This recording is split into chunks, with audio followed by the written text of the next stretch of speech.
Estes são os últimos instantes do voo MU 5735. A rota no sul da China é de Kunming a Guangzhou. 3 pilotos na cabine. Um voo comercial de 2 horas, que nunca chegou. Nós preparamos uma simulação aqui no estúdio para mostrar como é que foram os últimos minutos do voo do Boeing 737-800 da China Eastern. Tudo parecia correr bem, ele vinha em velocidade de cruzeiro, em altitude de cruzeiro. Dá mais ou menos 29.100 pés, que são 8.900 metros. Faltava pouco para ele começar a descida para o aeroporto de Guangzhou, cidade que antigamente em português a gente chamava de Cantão. Mas aí começaram a acontecer coisas que não estavam no programa. Primeiro, ele baixou a altitude em 700 metros em cerca de 16 segundos. Comandante, 700 metros em 16 segundos. Isso indica que tinha alguma coisa esquisita acontecendo. É um parâmetro claro de que havia alguma coisa fora do normal. A partir desse ponto, então, o avião começou uma queda brutal de 20.000 pés, que dá mais ou menos 6.600 metros, em cerca de 1 minuto.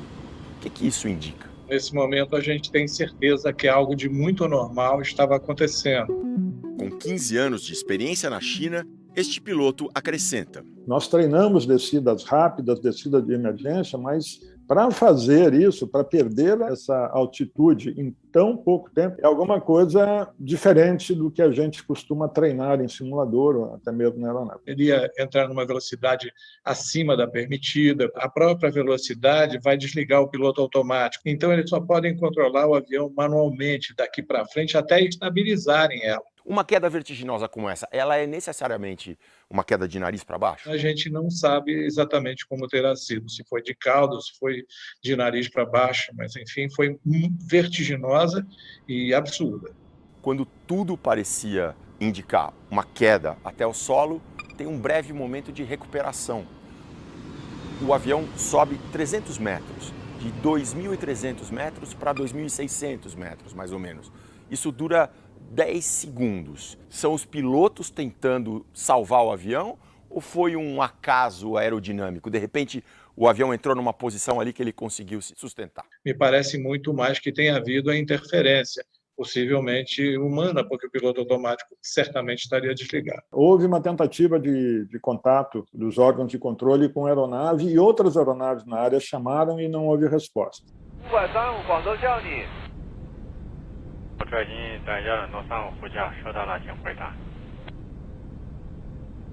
Esse silêncio rádio pode significar que as pessoas, que a tripulação estava ocupada na recuperação da aeronave. Vamos voltar agora aos instantes finais do voo, uma queda com o avião na vertical.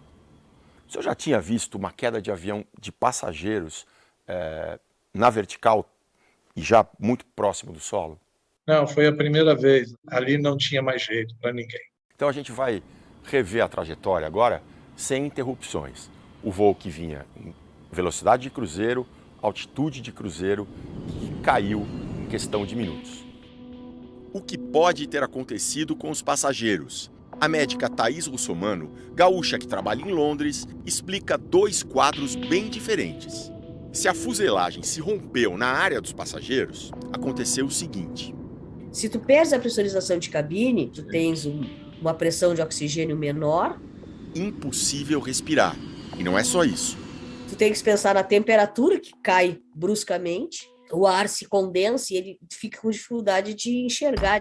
Mas se a área dos passageiros ficou preservada, então o cenário provável é este.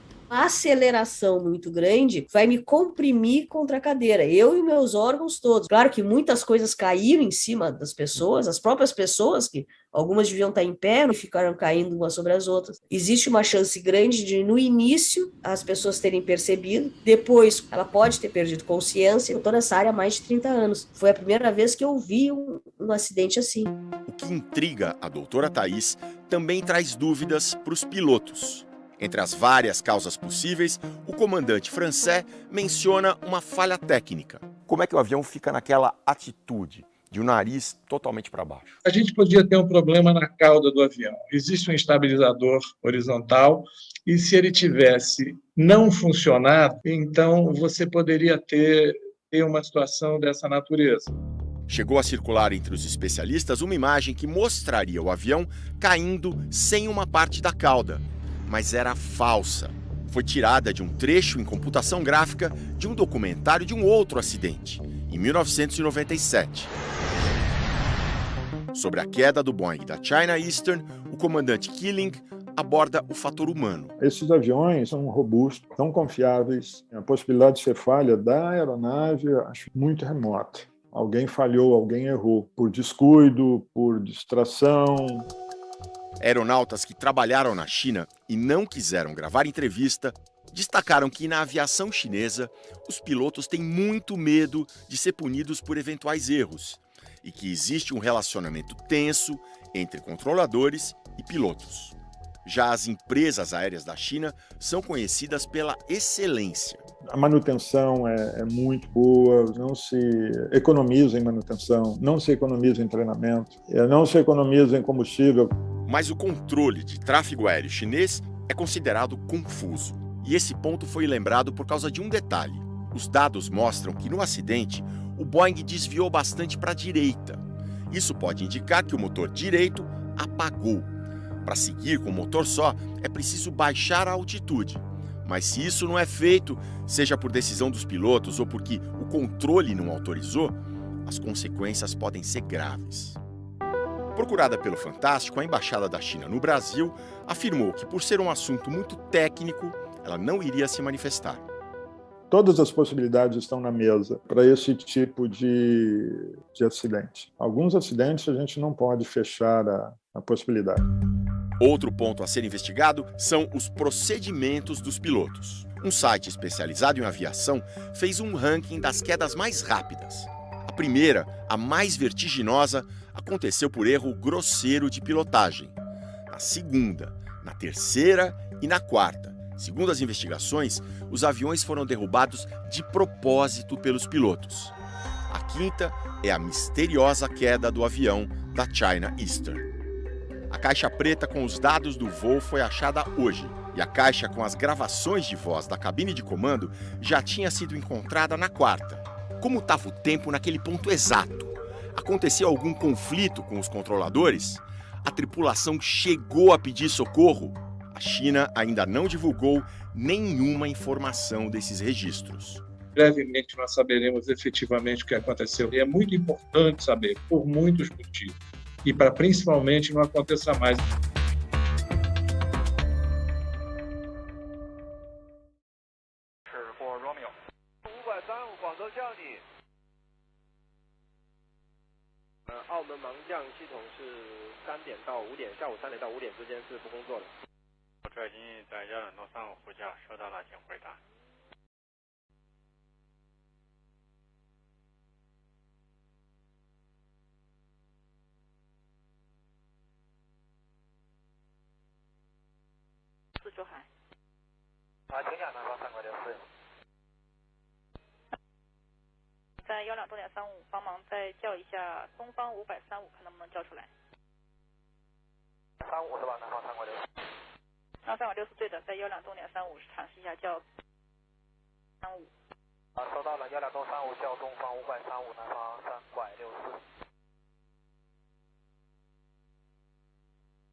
364，麻烦在121.5里面尝试叫一下东方535。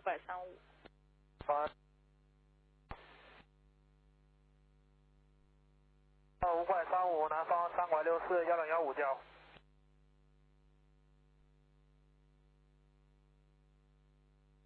东方的535，南方364，121.5叫。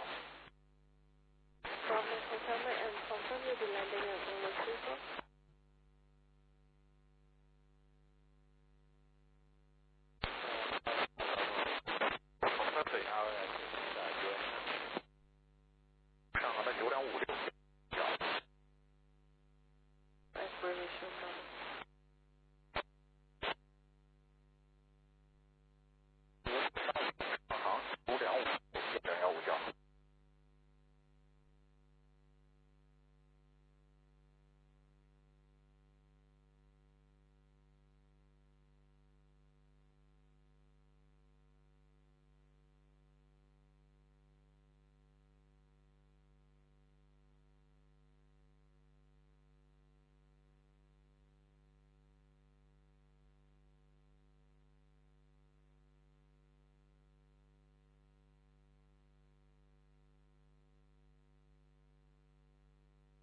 东方的535，东方的535上航9.56，121.5叫。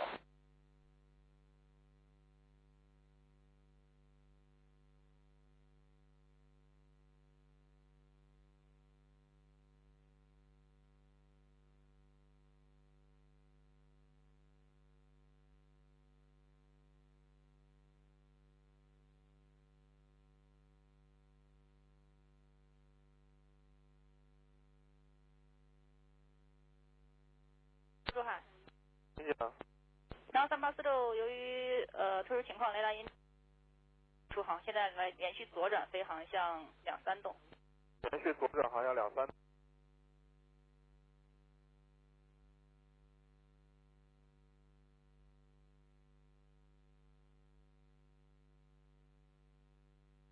珠海南方3565，申请上高度。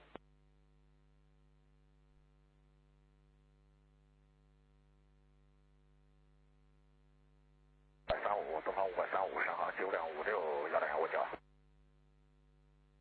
南方3565直飞都马上到标准气压3003，保持有高高度交叉。